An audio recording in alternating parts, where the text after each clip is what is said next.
لقمان نے کہا تھا کہ بیٹا کوئی چیز رائی کے دانے برابر بھی ہو اور کسی چٹان میں یا آسمان میں یا زمین میں کہیں چھپی ہو، اللہ اسے نکال لائے گا۔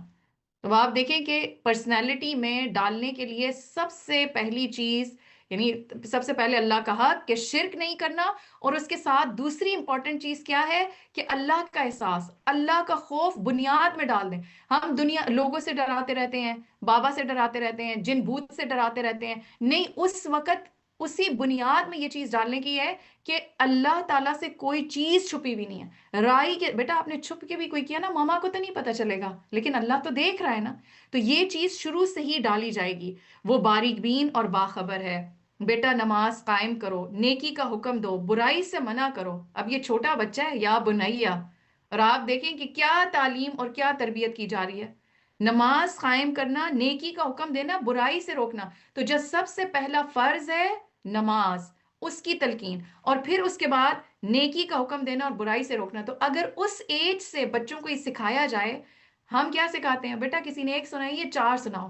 نہیں، اس کے اندر یہ کانفیڈنس ڈالیں کہ جو تم نیکی کر رہے ہو اس کے اوپر قائم رہو اور لوگوں کو بھی سکھاؤ، اور جو لوگ برائی کر رہے ہیں بجائے اس کے کہ سب کو فالو کرو، تم نے ان کو منع کرنا ہے۔ اور اگر اس ایج سے ایک بچے کے اندر حق پہ رہنے کا کانفیڈنس آ جائے، اور جب وہ دوسروں کو کہنے کا قابل ہو جائے، تو بڑی عمر میں یہ چیز کتنی آسان ہو جائے گی۔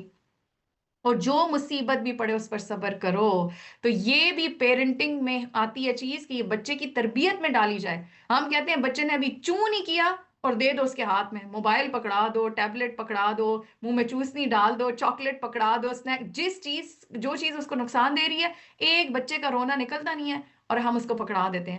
یا جس چیز کے بھی کھانے کے لیے بے صبری، ماما کب ملے گا، کسی جگہ پہ جا رہے ہیں کب پہنچیں گے۔ تو ایک ماں کا کام ہوتا ہے، والدین کا کام ہوتا ہے کہ ارلی ایجز سے اس صبر کو ڈیولپ کرائیں کہ بیٹا حوصلہ صبر کے ساتھ ہو جائے گا، ویٹ کرو، اور جو چیز نقصان دہ ہے اس کو نہیں دینا، اور جو مصیبت بھی پڑے اس پر صبر کرو۔ یہ وہ باتیں ہیں جن کی بڑی تاکید کی گئی ہے۔ اور لوگوں سے منہ پھیر کر بات نہ کرو، یعنی یہاں پہ اب اخلاق بھی سکھایا جا رہا ہے کہ جب کسی کے ساتھ بات چیت ہو، اب یہ بھی سکھانے کی چیز ہے۔ پہلے پیرنٹس ان چیزوں کے اوپر دھیان دیتے تھے، اس لیے بہترین تربیت ہوتی تھی کہ جب کسی سے بات کی جائے تو پھر منہ پھیر کر نہیں کہ آپ ادھر ادھر اپنے کام میں بزی ہیں۔ نہیں، جو آپ سے بات کر رہے ہیں، آپ صلی اللہ علیہ وآلہ وسلم کا کیا انداز تھا کہ آپ صرف چہرے سے نہیں، پورے جسم کے ساتھ اس شخص کی طرف متوجہ ہوتے تھے۔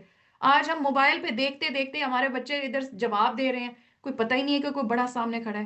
نہیں، منہ پھیر کر بات نہ کرو، نہ زمین میں اکڑ کر چلو۔ اللہ کسی خود پسند اور فخر جتانے والے شخص کو پسند نہیں کرتا۔ اپنی چال میں اعتدال اختیار کرو اور اپنی آواز کو پست رکھو۔ تو یہ جو اونچا اونچا رونا ہے، چیخنا چلانا ہے، گھروں کے اندر کی ایک یہ فضا ہے، یہ بھی شروع ارلی ایجز میں ہی بچوں کو اس چیز پہ ٹرین کیا جائے کہ اونچی اور بلند آواز میں نہیں بولنا، شاؤٹ نہیں کرنا، سکریمنگ نہیں کرنی۔ سب آوازوں سے زیادہ بری آواز گدوں کی آواز ہوتی ہے۔